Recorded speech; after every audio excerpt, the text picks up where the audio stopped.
Hello दोस्तों, पिछली class में मैंने इंग्लिश का जो बहुत ही महत्वपूर्ण टॉपिक था पार्ट ऑफ स्पीच के बारे में आपको बताया था और उसमें मैंने नाउन का जो टॉपिक था वो क्लियर करवा दिया था। आज उसी को आगे बढ़ाते हुए हम पढ़ेंगे प्रोनाउन। अब सीधी सी बात है, नाउन के बाद जो प्रोनाउन आता है उसको बोलते हैं सर्वनाम। क्या बोलते हैं? सर्वनाम। और इसकी सीधी सी परिभाषा ये याद रख लो कि संज्ञा के बदले में, किसके बदले में? संज्ञा यानी नाउन के बदले में आने वाले शब्दों को ही प्रोनाउन कहलाता है। कैसे कहलाएगा? क्वेश्चन आ गया आपके पास, once there was a crow.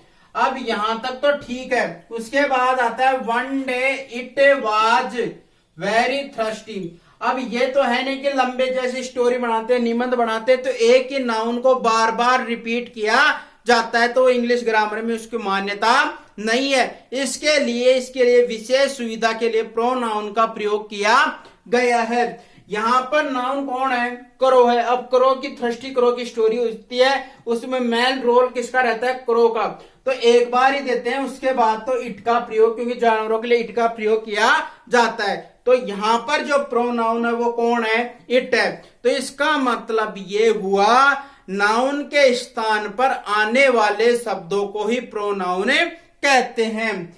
अब इस प्रोनाउन के क्वेश्चन किस प्रकार से आते हैं और किस प्रकार से इसको सोल्व करते हैं? इसके लिए पहला होता है इसका पर्सनल प्रोनाउन। क्या होता है?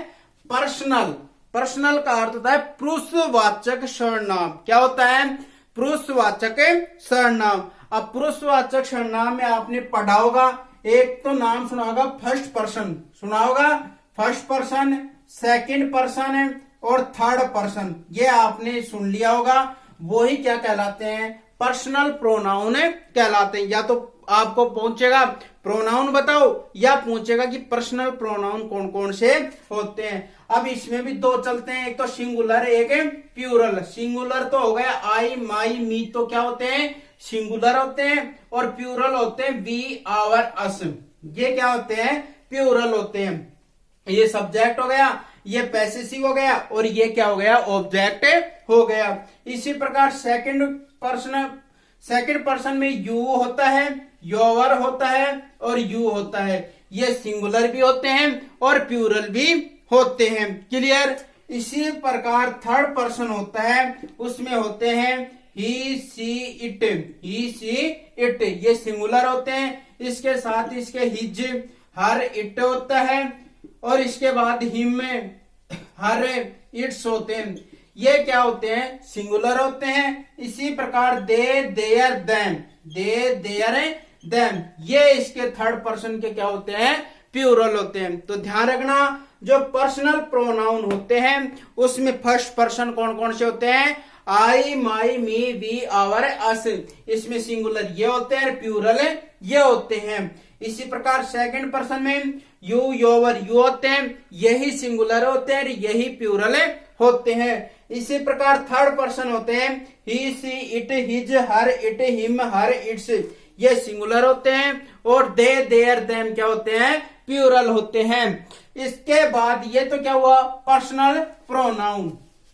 इसके बाद आता है एक रिफ्लेक्सिव प्रोनाउन। क्या आता है?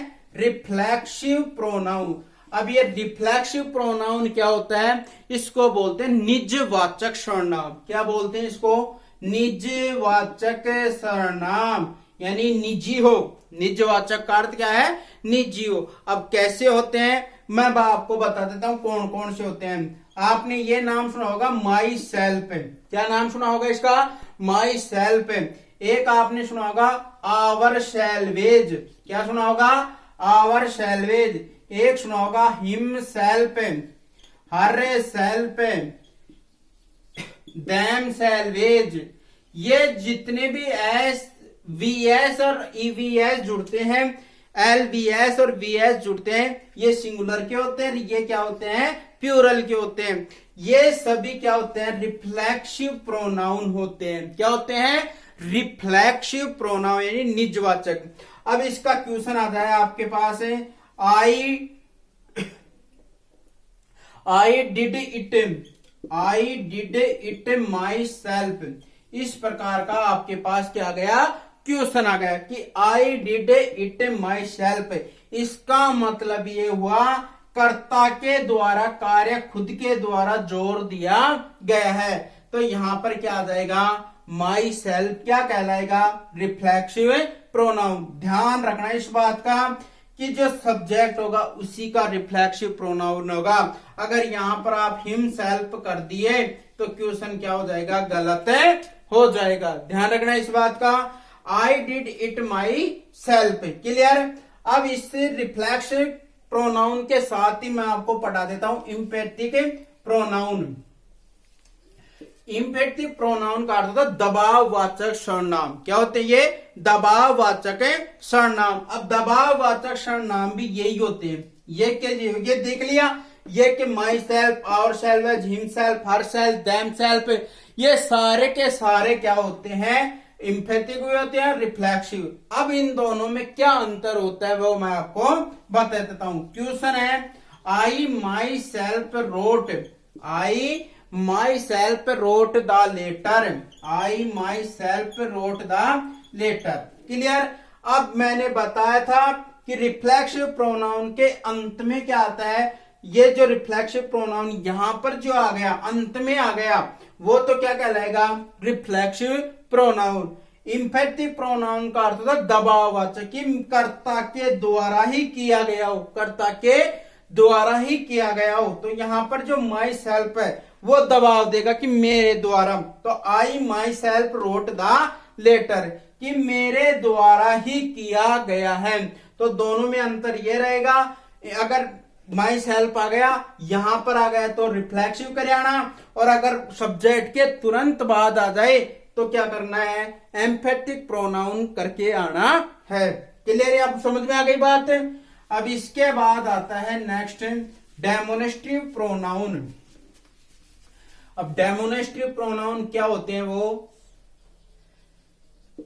डेमोनेस्ट्रेटिव प्रोनाउन का अर्थ होता है संकेतवाचक सर्वनाम, संकेतवाचक सर्वनाम।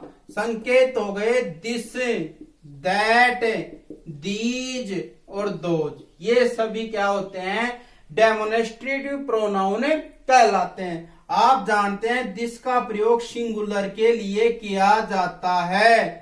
दिस का प्रयोग किसके साथ किया जाता है, सिंगुलर के साथ किया जाता है। और लेकिन ये नजदीक की जो वस्तुओं को इंगित करता है उसके लिए दिस का प्रयोग किया जाता है। दैट का प्रयोग प्लूरल, दैट का प्रयोग भी सिंगुलर के साथ ही किया जाता है, लेकिन इसका प्रयोग दूर की वस्तु के लिए किया जाता है। और दीज का प्रयोग प्लूरल के लिए किया जाता है, लेकिन नजदीक की वस्तुओं के लिए इसका प्रयोग किया जाता है। दोज का प्रयोग प्लूरल के साथ ही करते हैं, लेकिन इसका प्रयोग दूर की वस्तु के लिए किया जाता है। जैसे बोल दे कि this is my pen, those are mangoes. तो इस प्रकार से जो वाक्य आते हैं डेमोनेस्ट्रेटिव के, this, that, these, those. These का प्रयोग सिंगुलर नजदीक के लिए, दैट का प्रयोग सिंगुलर दूर के लिए, दीज का प्रयोग प्लूरल नजदीक के लिए, और दोज का प्रयोग प्लूरल दूर के लिए किए जाते हैं। अब आपको कहे this is my book, clear. अब आपको कहेगा कि डेमोनेस्ट्रेटिव प्रोनाउन है, तो यहां पर क्या आ जाएगा, दिस आ जाएगा, क्लियर।